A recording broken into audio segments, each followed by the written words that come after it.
welcome to the show where we share the stories of the many who intersect with our healthcare system but are rarely heard from. My name is Kevin Powell, founder and editor of KevinMD. Rate and review the show at kevinmd.com/rate. Subscribe at kevinmd.com/podcast. Today in the show, we have Sam Kant.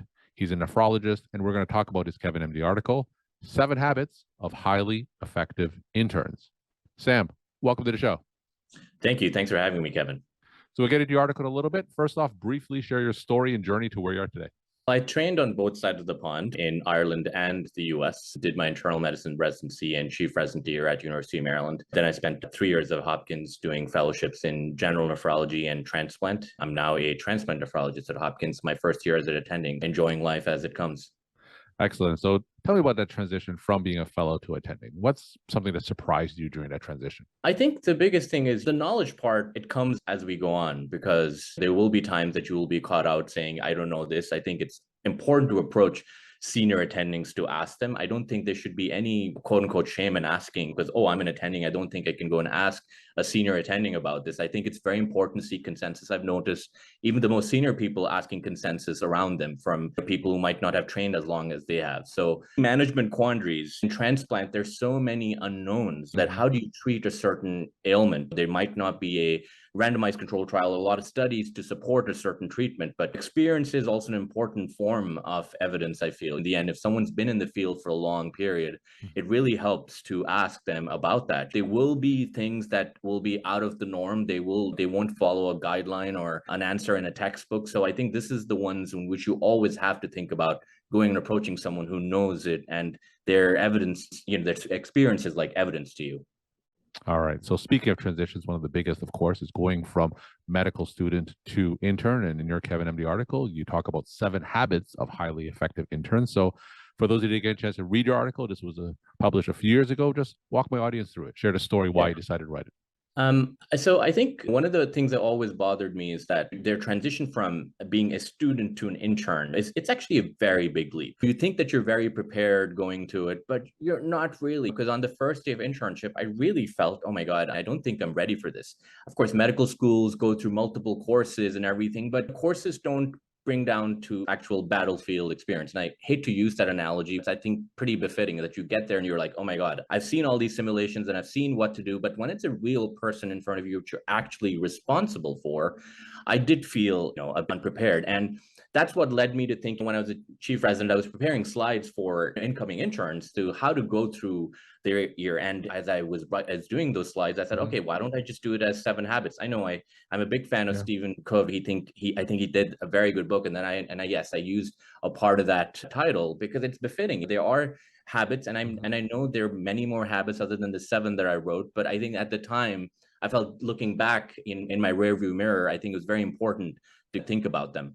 And I think there turned out to be 7 habits. I think the biggest one I would say when you're going into intern year is have a process for doing things. What's approaching the electronic health record or even approaching a patient? I think have a certain process. How are you going to amalgamate all the plethora of information you have? These habits will not happen by serendipity. You'll have to work on them. And I think we have this perception that I'll develop this as time goes on.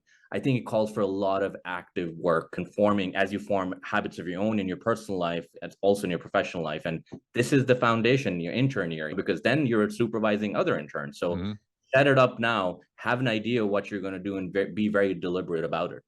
So let's talk about that first one, have a process. Give us a scenario or a case study of that principle in action. For example, you're suddenly thrust into a new electronic health record. You may have worked at it because you're continuing your residency at the medical school that you went to. But still, I think I noticed we're not taught enough how to amalgamate that information. Say, for example, you're going through a chart. I noticed a lot of times interns go straight to labs. Very important. You want to do labs and everything, but I think there's a process of getting these things. Why don't you first look at their vitals first? A lot of times you'll be talking, interns will be presenting, you'll be like, so why are they tachycardic? And it's hard to go through all those things suddenly and you're like, oh, I forgot to look at the vitals. You want to go through vitals, look through the notes from overnight and see if there are consult notes that have been put in, even nursing notes. A lot of times there's a one-liner from a nurse, which is golden, which is even better than a consult note a lot of times. Then you go through their medication/medication administration record. Overnight, they got a medication that led them to be confused. A lot of times it wasn't passed on in the handover. And lastly, I think I would go to labs and then look at that. I think it's important to keep consistently looking at things with the process so you don't miss anything. I know it sounds dogmatic. Unfortunately, this is where we are with information overload, and you just have to be, and you'll be happier and more effective in that process. Now, you did mention nurses, and one of their habits was befriend thy nurses. Talk more about that one.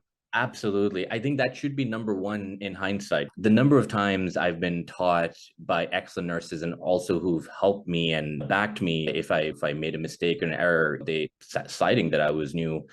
I just don't think you can ever state it enough how important they are to your life and to the medical system. I think they're probably the most vital part because they're on the ground all the time looking at the patient. So I would say listen to them. I know you're trying to, as an intern, establish your autonomy and your authority. You probably have to forget all that when it comes to a nurse to coming and telling you I'm worried about this patient or I would like this to happen for a patient. Listen to them. They have eons of experience in comparison to you. I still do as an attending, believe me. That's the first, if I'm worried about a patient, to go ask the nurse, hey, what do you think? What's going on? I think it's very important. And I don't think it's taught enough that please go approach nurses. They're actually very happy to help you. Yeah. So for those medical students who may be listening to this, give us an example of the type of questions that physicians may ask nurses that they may not even be aware of regarding the patient. Yeah, for example, sometimes when you're doing handover in the morning, the nurse manager from overnight or the nurses might join you. If you're really concerned about a patient, they've tracked the patient from overnight all throughout. They can actually tell you what happened and how it all started and how things progressed. Did something help? Or something, worsened it? Because as an intern, you're not going to be there at the bedside all the time, and you're not going to have that face time, unfortunately. But the nurses will have that timeline for you and also be able to give you an assessment that I think this is what's going on. It actually gives you a great head start too, if you think about it. So I think it's very important to do that. Now, another one of your habits is time management. And before we go to this one, these are medical students we're talking about. They've already graduated medical school. They got into medical school. They presumably already have time management skills. But tell me how time management is different as an intern compared to a student. Oh, absolutely. I think the biggest thing is, I would say, you also have to strike a balance between your personal and your professional life. Another thing that I think we keep sacrificing is our personal life in service of this. And I'm not saying you should be a martyr and you should be spending all your time in the hospital, because if you're happy outside of work, you will be at work and vice versa. So I think there are spheres that actually coincide rather than being separate. So how you're approaching your time in the morning, you finish your handover or morning report, how you're approaching things. For example, a patient that needs a lot more of your attention, go to them first. These are examples of time management techniques rather than going to the most stable ones that could wait before you could see the sicker one. How you dedicate your time early in the morning. I think one of the people I look up to, Bob Centaur, tweets about it all the time. Call your consults early so that the consultants also they're ready to come see patients. You have a management plan early, and patients get to leave the hospital earlier because there's a plan in place and things are set into motion early. So these are the minor examples that I would say that really help you for time management, especially. All right, go into some other habits that we haven't talked about.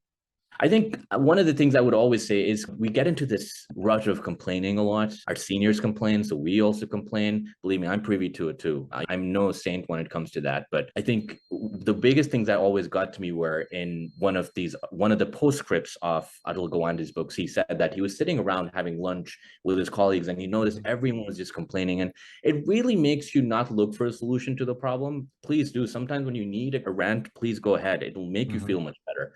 But if it becomes a constant part of your life, you just don't realize it actually saps a lot out of you and just makes you more and more helpless. So I think to check on that and keep an eye on that is very important, especially starting off an intern year, because again, you're putting the foundations in. The other things I would say is, in the interest of time, is we are also living in this age where we're getting pinged every second moment. We're in the patient's room, we're trying to have a conversation. The patient's looking forward to seeing you because it's an anxious time for you. We look at it as normal happenstance that there's a patient in the room, but on the other side, there's a person who'd like to get home, would like to know what's wrong with them or what ailments affecting them. They'd like to know the management plan. I think it's important to be there. And I suffered with that. I'd be like getting a page from a nurse, getting a page about another patient needing a medication, Tylenol. You want to make sure when you're there, you're there. Of course, if someone's sick, you need to drop everything, please go. But when you're there in that clinical encounter, I think patients also notice it that you're there rather than thinking about what am I going to do next. Even if it's for 2 minutes, be there. I think your patients will be happy for it. And believe me, you will be too, because you'll be like, I think I gave my best in there. No, I think that's a great point, being present for patients. And I think that's especially more difficult now because there's more technology, there's more digital results, there's the electronic medical records, there's a computer. So how can new interns balance that bedside care with all the technology surrounding them and all the attention that they have to focus on the computer? Yeah, I think it's just making sure that you're conscious that you will be getting hit by all these constant wants, but most wants will not be super urgent and you don't have to attend to them. When you spend your 5, 10, whatever amount of time, minutes with the patient, you can always leave the room when you finished and attend to them quickly. Also knowing what is something that needs to be done now and what needs to be done later. I think it's something that you pick up as time goes by, but I think you already have an idea, right? When you're a student, you can get a bit of a simulation about, okay, I don't need to really prescribe this medication straight away right now, or as opposed to someone's blood pressure is low and they're tachycardic, you need to go to them now. So forming those frameworks, I think it's very important, and realizing if you are being paged about something important, go attend to it straight away. We're talking to Sam Kant. He's a nephrologist, and we're talking about his KevinMD article, 7 Habits of Highly Effective Interns.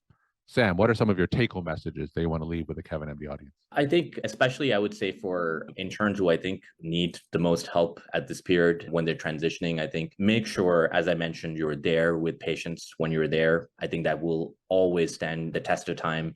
They will appreciate you for it. I think the other thing I would say is please do not ignore your personal life. If you have to make a phone call to a friend and something, or family, please do it. It's almost like I give the analogy for exercise. Sometimes you don't feel like going, but you'll be happy you did it. So take the time. If it's a drive from the hospital back to home, call somebody, talk to people. Do not lose out on it. I have to say, personally, I've lost out on a lot of friends. I lost touch with a lot of friends because of this. Do not do that to yourself. I think you'll be happier keeping these people around, and they'll be the ones supporting you throughout your career. I think they're a very important aspect of your life.